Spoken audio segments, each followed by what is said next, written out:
ರೋಹಿತ್ ಶರ್ಮಾ ಮತ್ತೊಂದು ICC ಕಪ್ಗೆ ಮುತ್ತಿಕ್ಕೋ ಉತ್ಸಾಹದಲ್ಲಿದ್ದಾರೆ. Rohit Sharma captain ಆದ ಮೇಲೆ ಎಲ್ಲಾ ಮಾದರಿಯ ಐಸಿಸಿ ಟೂರ್ನಿಗಳಲ್ಲಿ ಫೈನಲ್ ತಲುಪಿರುವ ಭಾರತ ಗೆಲುವಿನ ಉತ್ಸಾಹದಲ್ಲೇನೋ ಇದೆ. ಆ ಉತ್ಸಾಹಕ್ಕೆ ಕಾರಣ ಕೇವಲ ಕೊಹ್ಲಿ ಅಲ್ಲ, ರೋಹಿತ್ ಅಲ್ಲ, ಗಿಲ್, ಅಯ್ಯರ್, ಹಾರ್ದಿಕ್, ಶಮಿ ಯಾರೂ ಅಲ್ಲ. ಇವರೆಲ್ಲರ ಜೊತೆಗೆ 4 ಮಾಸ್ಟರ್ ಸ್ಪಿನ್ನರ್ಸ್ ನ್ಯೂಜಿಲೆಂಡ್ ಆಟಗಾರರಿಗೆ ಮಿಸ್ಟರಿಯಾಗಿ ಕಾಡ್ತಿದ್ದಾರೆ. ಕುಲದೀಪ್ ಯಾದವ್, ವರುಣ್ ಚಕ್ರವರ್ತಿ, ಅಕ್ಷರ್ ಪಟೇಲ್ ಮತ್ತು ರವೀಂದ್ರ ಜಡೇಜಾ. ಈ ಸಾಲಿನಲ್ಲಿ ನಂಬರ್ 1 ಮಿಸ್ಟರಿಯಾಗಿ ಕಾಡ್ತಿರೋದು ವರುಣ್ ಚಕ್ರವರ್ತಿ. ಇವರನ್ನ ನಂಬರ್ 1 ಮಿಸ್ಟರಿ ಸ್ಪಿನ್ನರ್ ಎಂದೇ ಕರೆಯಲಾಗ್ತಿದೆ. Carrom board, googly, arm ball, flipper Varun ಚಕ್ರವರ್ತಿಯ ಬತ್ತಳಿಕೆಯಲ್ಲಿರೋ ಬ್ರಹ್ಮಾಸ್ತ್ರಗಳು.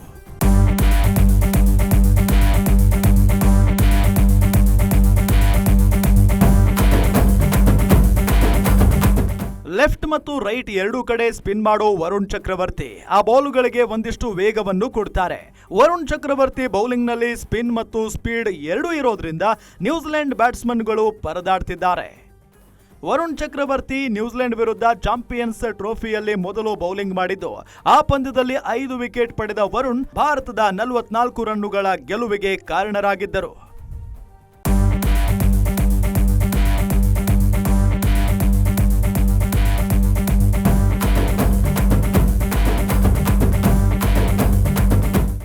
ನಂಬರ್ 2 ಸ್ಥಾನದಲ್ಲಿರೋದು ಅಕ್ಷರ್ ಪಟೇಲ್.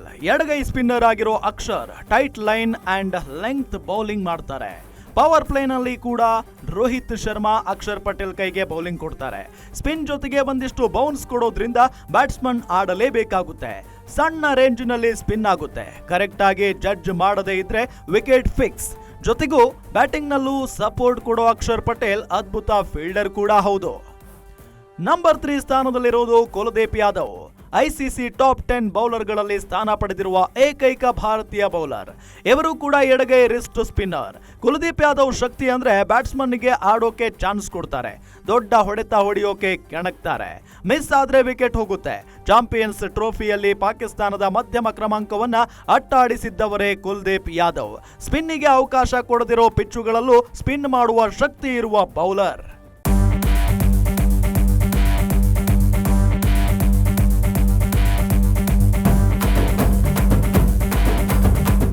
ನಂಬರ್ 4 ಅಂತ ಬಂದ್ರೆ ಅದು one and only Ravindra Jadeja.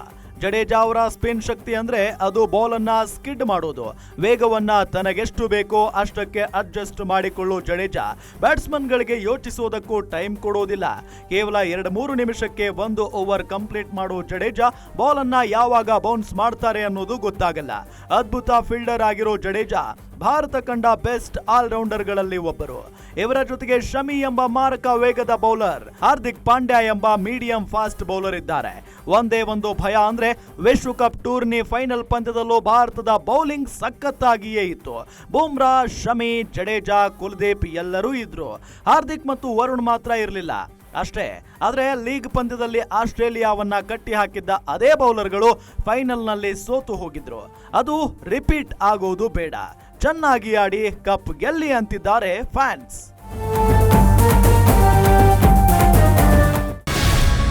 Guarantee news, ಸುದ್ದಿ ಖಚಿತ, ನ್ಯಾಯ ನಿಶ್ಚಿತ.